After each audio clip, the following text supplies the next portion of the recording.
Third day গোয়ার আজকে শুরু হলো। আজকে আমরা যাচ্ছি সাউথ গোয়া থেকে নর্থ গোয়াতে। রাস্তায় অনেক জার্নি করব। আর আমাদের বিচ, আমাদের রিসর্ট তোমরা তো দেখেছো। আর সাউথ গোয়া কমপ্লিট করে আমরা চলে যাচ্ছিলাম নর্থ গোয়া। আর ডান দিকে যে ঘরটা দেখতে পাচ্ছ সেইখানে গোয়ার যে পার্লামেন্ট বলা যায় গোয়ার এটা, সেখানে সব রকমের মন্ত্রীরা এখানেই বসে। কি সুন্দর না বলো। এরপরে আমরা যেখানে গেলাম সেটা খুব বিখ্যাত একটা জায়গা। তোমরা পরে বলছি। এই জায়গাটার নাম বিগ ফুট, কেন সেটাও বলবো। তার আগে তোমরা এখন যে ঘরটা দেখতে পাবে, তোমরা দেখো তো মনে করতে পারো কি না।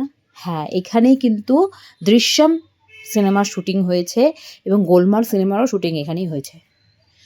এরপরে फ्रांसिस्को अराउजो अल्वारेज इस परिवार की चौथी पीढ़ी थे। काजा राउजो अल्वारेज में आपका स्वागत है। ये पुरानी हवेली अल्वारेज परिवार का पुश्तैनी घर है। आइए गुजरे हुए जमाने को आधुनिक युग की नजर से देखें। यहाँ कटनी से लाया गया रखने का स्टैंड देखा।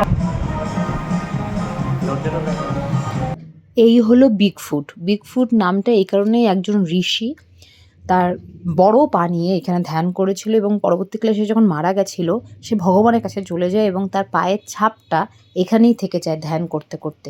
তাই জায়গাটার নাম বিগ ফুট। আর এটা হচ্ছে দুর্গা মন্দির একটা। আমাদের দুটো মন্দির ছিল আমাদের ট্রিপের মধ্যে, কিন্তু আমরা একটা মন্দির ঘুরেছি আর একটা ঘুরিনি।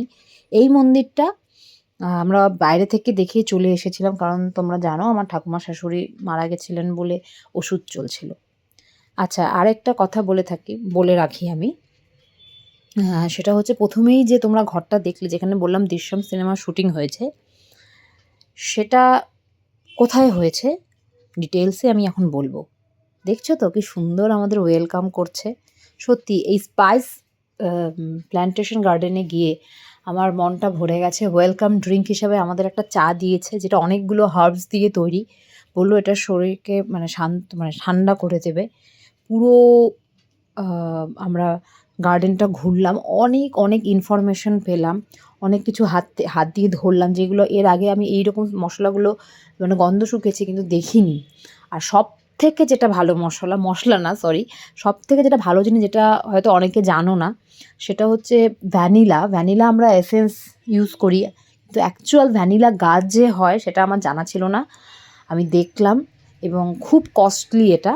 আমাদেরকে এই দিদি আমাদের সব গাইড করেছে, অনেক কিছু দেখিয়েছে। তারপরে লবঙ্গ আমরা যেটা ইউজ করি আর অরিজিনাল লবঙ্গের মধ্যে ডিফারেন্সটা সেটা বললো, যে যেগুলো অরিজিনাল লবঙ্গ হবে, যেগুলোর মধ্যে ওটার রসটা থাকবে, সেই লবঙ্গটা কিন্তু বেঁকে যায় কিন্তু ভাঙে না। কিন্তু আমরা যেটা ব্যবহার করি সেটা হচ্ছে রোস্ট লবঙ্গ, যেটার কোনো গুণ নেই। শেষে এইরকম আমাদের একটা জল পিঠের মধ্যে দিল। বলল আমরা যে এত বড় গার্ডেনটা ঘুরে এত টায়ার্ড হয়ে গেছি, এই জলটা যদি আমার স্পাইনাল কর্ডে দিই সারা শরীর ঠান্ডা হয়ে যাবে। এবং সত্যিই তাই, আমি এটা ব্যবহার করার পরে 2বার করেছি। আমার একদম গরম কিন্তু প্রচুর, তারপরেও আরাম পেয়েছি। আর হাতে যেটা আমার দেখতে পাচ্ছ সেটা হচ্ছে ফিন্নি, গোয়ার একদম বিখ্যাত একটা পানীয় রস, যেটা আমরা হিসাবে খেয়েছি। বললো এটা খেলে খিদা পাবে আর আমার ভেতরে যদি কোনো রকমের টক্সিন জাতীয় কিছু থাকে সেটাও কিন্তু বের হয়ে যাবে। খুব ভালো এটা বললো, তোমরা একবার টেস্ট করো। আর এছাড়া এখানে গোয়ানিয়ান ডিশ খেয়েছি, প্রত্যেকটা রান্না খুব ভালো ছিল। যেহেতু আমরা ভেজ খাচ্ছিলাম তাই ভেজ আইটেম সব নিলাম। আমার সবথেকে ভালো লেগেছে কন্টেইনারগুলো আর হাতাগুলো। এইরকম হাতা ছোটোবেলায় আমি আমার ঠাকুমাকে ব্যবহার করতে দেখতাম, আর এখন দেখলাম। মানুষের ক্রিয়েটিভিটিগুলো এইসব জিনিসের মাধ্যমে বেঁচে থাকলেও ভালো লাগে। তাই আমরা এই স্পাইস প্ল্যান্টেশনে গিয়েছিলাম, কারণ ওরা এন্ট্রি ফি 500 টাকা নেয় ঠিকই, কিন্তু তার পরিবর্তে যত ইনফরমেশান দেয় আর যত খাবার দেয় সেটা একদম ওর্থ ইট। আর তোমাদেরকে একটা কথা তখনই বলতে গিয়ে থেমে গেলাম, যে আমরা যে ঘরটা তোমরা দেখলে ওটা কিন্তু একদম পর্তুগিজদের বাড়ি। ওরা এটা দান করে দিয়েছে। এবার এখানে দৃশ্যম সিনেমার শুটিং, গোলমাল সিনেমার শুটিংও হয়েছে। তো আমি ওদের জিজ্ঞেস করলাম, যখন শুটিং হয় এই এত এত জিনিসগুলো কোথায় রাখে? তো বললো প্রথম 2টো রুমেই শুটিং হয়, পেছনের রুমগুলো ইউজ করতে দেয় না। আর শুটিং হয় তো ঠিকই, কিন্তু জিনিসগুলো যেসব আমরা ওখানে ছিল, আমরা যে জিনিসগুলো দেখলাম, ওখানে মানে মানুষের লাইফস্টাইলটা তখন কেমন ছিল, কিভাবে কি হয়েছে, অনেক কিছু ইনফরমেশান দিল, মানে এগুলো না গেলে তোমরা বুঝতে পারবে না। আর এই পেছনে দেখতে পাচ্ছ এটা হচ্ছে একটা মানে চার্চ, খুব বড় একটা চার্চ। আর এটা হচ্ছে চার্চেরই একটা মিউজিয়াম, এখানেও কিন্তু গোলমাল সিনেমার শুটিং হয়েছে। আর এটা হচ্ছে পর্তুগিজদের ছোট্ট বাড়িগুলো, যেগুলো তোমরা জানো। এখানেও মালাং সিনেমার শুটিং হয়েছে, তারপরে আরও 1-2টা সিনেমার শুটিং হয়েছে। এরপরে আমরা চলে গেলাম গুটি গুটি পায়ে, যেটার জন্য সবথেকে বেশি এক্সাইটেড ছিলাম, সেটা হচ্ছে ক্রুজে।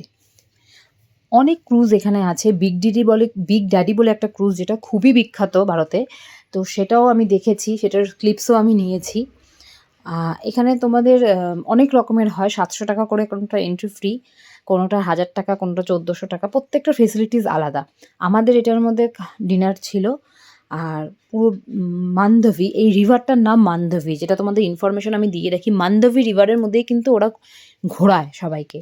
আর এখানে কাপলদের ডান্স করায়, এজেড পিপলদের ডান্স করায়, বাচ্চাদের ডান্স করায়, কমপ্লিমেন্টারি ড্রিঙ্কস দেয়, আরও অনেক কিছু। তো চলো, তোমরা কিন্তু আমার ভিডিওকে সাবস্ক্রাইব করবে।